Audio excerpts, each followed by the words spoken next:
Alright, right off the bat, I'm not editing this video, so if you just want to listen, that's fine. If you want to watch, a bunch of people really like the Warmind Cell days, so enjoy this old Presage run. And just a disclaimer, this was shortly after I moved to PC, so I improved a lot since then. But that is how you improve, by pushing yourself.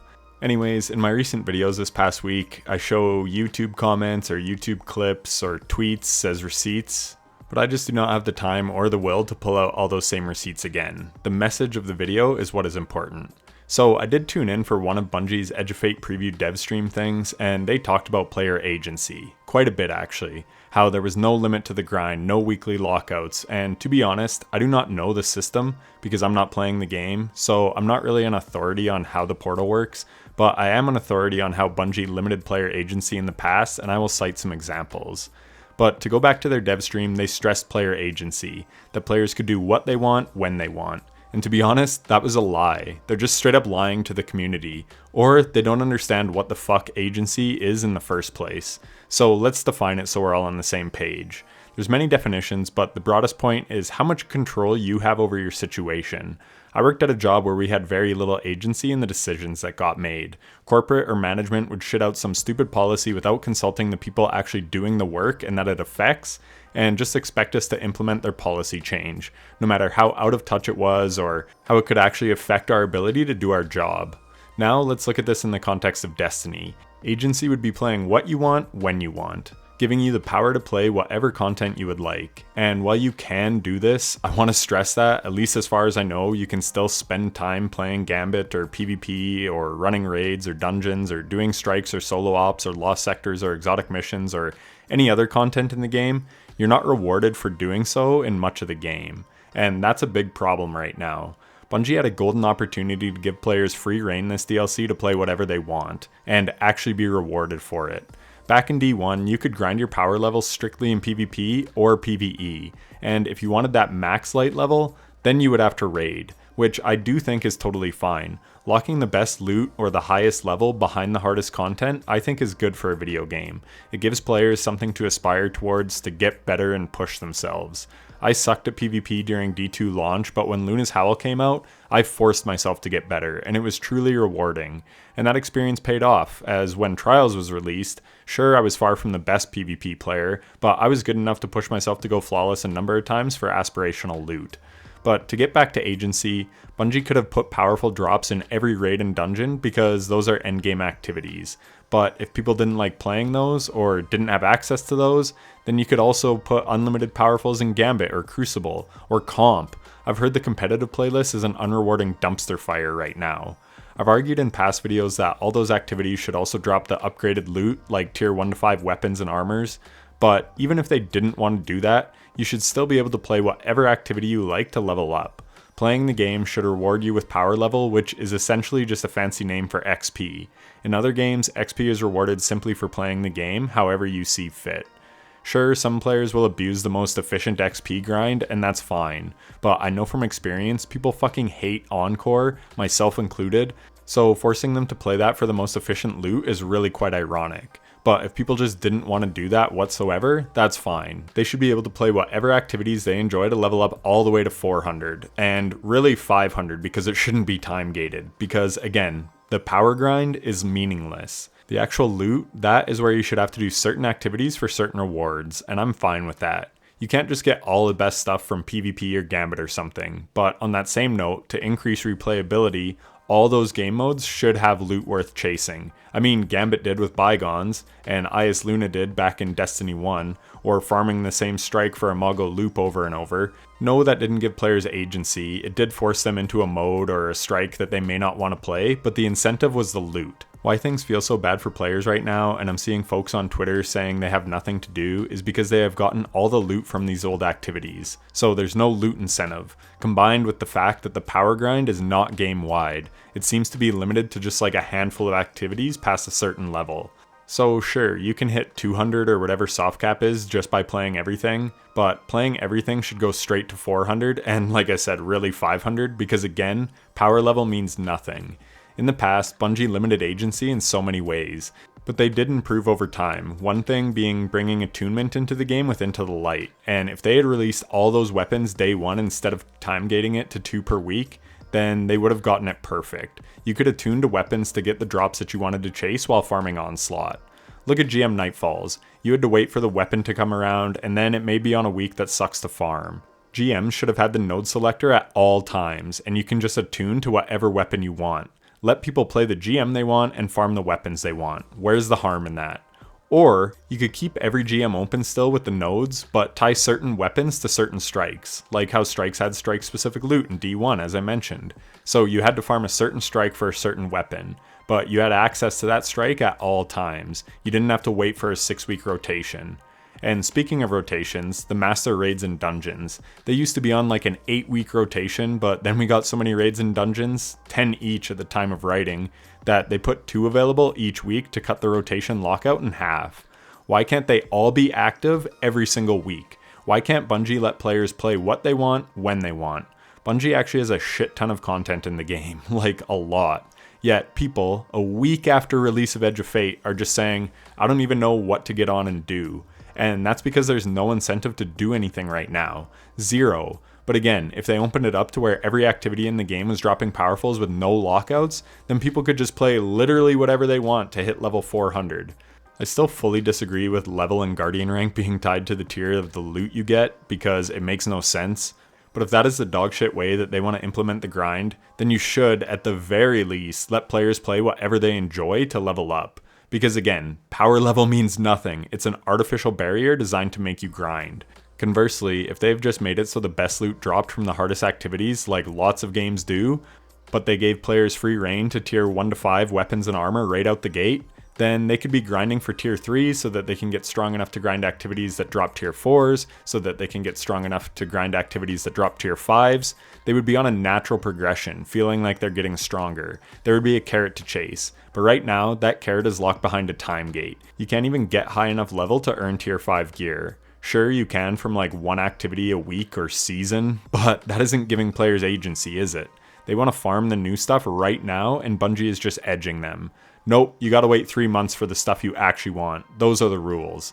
That's not fucking agency. And then, to really spit in people's face, they're gonna drop their power level down 3 months after that, after you can finally earn the stuff that you want. Alright, I'm literally adding this part in after I fully uploaded the video because it does have to be stated because it really talks about what I'm trying to touch on with this video. So it's a comment from somebody on one of my YouTube videos. It says, I just saw everything in the Conquest tab, which is GMs. I have unlocked modifiers and it includes avant-garde, which translates to you can't launch the activity unless all your current gear is new. This includes exotics. And just as a side note, I have every single exotic up to Edge of Fate fully masterworked in my vault, so just saying, if I was still playing, that would piss me the hell off. And then he goes on to say, so everything they said about old stuff being viable was just a lie. You literally can't launch the activity if you're trying to use it. It's absolutely sunsetting once again, which we've talked about. Soft sunsetting is all this expansion is. I thought Edge of Fate was overall good with some definite hiccups, but manageable. However, them absolutely destroying any fun I can have in Grandmasters may be my breaking point. GMs were my favorite activity, hence why I've always watched your videos. So thank you CT7274 for the comment. And on the topic of gear, another thing that I didn't touch on, but I should, now that I'm going back to re-edit this video, is you can't farm weapon stat and super stat at the same time. And I think I heard you can't farm melee and grenade as well. I think there's only like 6 combinations, but there should be a total of, I think, 12 because there's like 6 stats. So you should be able to farm any of like 2 stats that you want to focus. But they launched it half-baked like they do with everything. So there are certain stat types that you just can't spec into at the same time. And again, that also really sucks. There's a reason people were farming Master Grasp before the launch of Edge of Fate, because they realized you couldn't get super and weapon at the same time, and that just so turned out to be the meta for the day 1 raid, and it will be meta in future dungeons and things like that. So the fact you can't get it is just another way that they're limiting player expression and player agency. So unfortunately, now I have to go re-render the video, re-upload it, but again, thank you so much for that YouTube comment. Really glad you shared that. I could go on with examples for days, but again, you get the point. And now I am going to have to render this video a third time because I totally forgot another thing that limits agency, but As the Cross had a tweet that says featured exotic list sucks ass. So let's have a look at that, which I totally forgot about. So we have dozens and dozens of armor pieces in the game, but you can only use 15 per character if you want to use the featured gear. Oh, it's just showing my Warlock stuff because I am on Warlock. So here are the weapons that are featured. So you've got 3 by, what is this, 7? 4, yeah, so 21. So 27? Yeah, 9 by 3. So 27 weapons you can use and 15 armor pieces. So let me just show you the other characters. Here is the featured gear for hunters. I didn't take enough time to actually look at them beforehand, so I don't know how many are good. Like, who's using Oathkeepers in PvE? Yeah, so again, just another thing that limits your build crafting potential. Let people play how they want. I don't know why that is so controversial. Like, you already have the artifact, which sort of incentivizes you to build in certain ways. I think there's like solar, strand, and stasis this season. So yeah, you can like build into those, fine, that's fine. But why do you also have to limit the featured gear? So again, 3 by 5. So yeah, it's 15 per character. Peregrine Greaves are also really good. I wanted to make a video, but there's not much to really break down. This just like deletes everything. So build into Strength and Peregrine Greaves. I do like Point Contact Cannon Brace. I loved Pyrogales back in the day. But yeah, like I love Synthos and what? So anything that's featured gear limited, I just wouldn't be able to use. So again, it doesn't even matter for me. I'm not even playing the game. But when I saw that As the Cross tweet, I just had to talk about it. And speaking of tweets, there is one more. So this one really popped off. This is like what motivated me to make this. I saw this morning. When did I tweet this? I'm not even sure. But anyways, it says, every tweet on my timeline is how much people hate the pointless power grind. D2 has so much content, around 10 raids, 10 dungeons, bunch of strikes, PvP, Gambit. Let people play what they want to earn power level. Everything should drop powerful gear because power means nothing, which is true. Power is just an artificial gate blocking you from earning tier 4s and 5s. So anyways, I'm now going to edit that into the video and re-upload and all that stuff. Another thing that they've recently done to take away agency is they promoted the grappler modifier and then disabled it when people were having too much fun with it. Every modifier should be available right out the gate. Where is the harm in giving players access to all the modifiers? Borderlands 4 is dropping in a couple months, and as far as I know, that game lets you grind as hard as you fucking want. And from the outside looking in, that game is gonna nuke Destiny 2. The PvE players who want to grind unrestricted are gonna go to that game and farm to their heart's content. No time gating, no activity restrictions. The only limit is how much time you have to dedicate to the grind. If you put the time in, you will be rewarded in that game.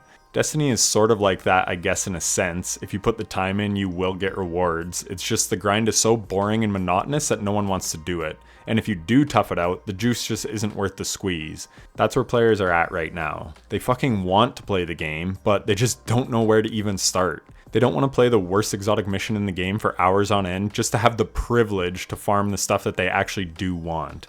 I heard that the new raid Desert Perpetual isn't even dropping powerful gear. I just heard this from someone in my mentions on Twitter, so I don't know if it's true, but if it is true, that's insane. Part of the problem could be that I have heard that drops are actually tied to the gear that you're wearing, or at least is in your inventory, I'm not quite sure, instead of the highest gear that you have on your account or on your character. Why the hell are we going backwards? People hated that in D1, they changed it, and now we're back to that? Just truly brain dead decisions. Anyways, I hope this video made sense. I'm usually confident in the topics I talk about, but because I don't know the ins and outs of this level grind, I could be off base. Regardless, the things I said about Bungie limiting agency in the past are definitely true. I hated that I had to wait for a Nightfall to come around. I would want to test out a new build in Heist Battleground Moon GM, but I'd have to wait 5 weeks because it wasn't in rotation. Or, it's not even available that season, so I guess I'm just shit out of luck. Because I really did like testing stuff in Grandmasters specifically. But I knew that the build would shine there, but I just didn't have access to the activity. As far as I'm concerned, every solo lost sector should be available, and drop powerful gear. Every strike should be selectable, every master raid and dungeon should be available. You should be able to play all the content in the game when you want. Then save Iron Banner and Trials and events like Solstice and the Dawning for those special time-limited events. That's fine. Have some of that, I don't care. But activities that are in the game should be playable and farmable whenever the player damn well wants. Anyways, rant over. Thanks for watching.